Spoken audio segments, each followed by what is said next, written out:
In this lecture, we're going to learn about friend classes. And friend classes are a facility we have to give external classes access to our own member variables. And let's look at a simple example to really drive this home. If you look here, we have our good old dog class. It has a public section and a private section. And we have our valuable member variables that external classes want to access. If you look down here, we have another class which is called cat, and it has a function which takes a dog parameter by reference. And inside the function, we want to access private members of our dog objects directly through the dot operator like this. And suppose that is really important for the problem that you are trying to solve with C++. By default, if you're trying to do this, you're going to get a compiler error because you really are trying to access private parts of a dog object from the outside of a dog class. So we're going to get a compiler error. If you want this to work, you can go in and mark these members as public, but we have seen that this is really bad design. You don't want to do that. The option we have is to give the cat class access to our own private member variables in here by marking the class cat as our own friend. And we can do that through the syntax you see here. We say friend class and then we specify the class we want to be our friend. The moment we put this declaration in, the class is going to become our friend and it has access to any member variable in our class, be it private or public.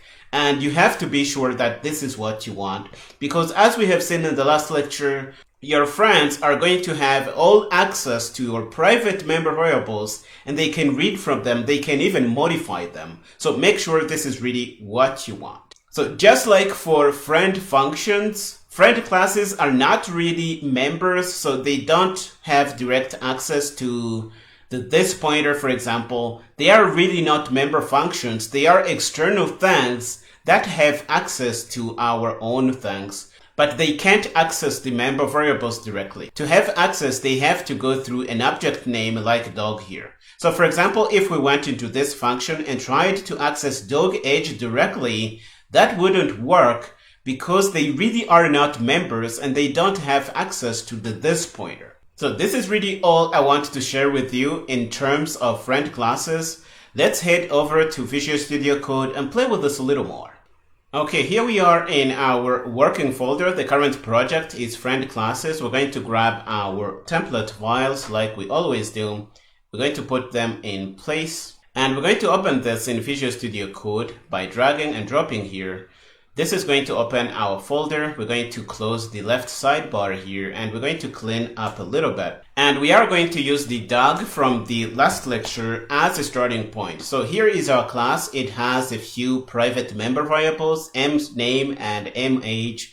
And we don't want these friend functions here because they don't make sense for what we want to do now. Now, let's go down and set up another class, which is going to be a cat class. Let's do that. We're going to say class cat, and we're going to have a function which is going to live in the public section, and we're going to say print dog info. It's going to not return anything, and we're going to take our dog by const reference. So let's do that. Let's say D here, and we are basically going to do the same thing we did in the last lecture. We're going to print information about a dog object. So we're going to say stdcout dog, and we're going to say the name of the dog, dm name. We want to access the name directly. Let's do that. And we're going to put a comma and say age, and we're going to say dm age. We're going to put our square bracket, and we're going to put a new line character. And we want this to work, but you see that we have a squiggly line, and this is really bad. We don't want this. We want to have direct access here, but because we are doing this from the outside, notice that this function is the member function. And because it is a member function and it is just trying to print stuff, let's mark it as const because we don't want it to modify the member variables. And let's make this class a little complete by giving it a private member variable and give our cat a name also. So let's say std_string mName, but it is from a cat class. So make sure you know this. So let's put a colon here, and You see, we have a problem here and we want to solve it. We have seen that we can use friend functions, and these are going to be better than coming in here and marking this thing as public. Because if we do this, this is going to solve the problem. Anybody will have access to our member variables from the outside. You see that the squiggly line goes away. But again, this is bad design because anybody from the outside is going to have access to our own member variables. And this is going to leak our own implementation details to the outside. This is bad. We want our member variables to be private. So to give our cat class access, we can mark it as a friend. And the syntax to do that is ridiculously simple. Again, we say friend class, and then we say the class name. And at the moment we do that, you see the squiggly lines go away, and we can go down and create cat objects and do anything we want with them.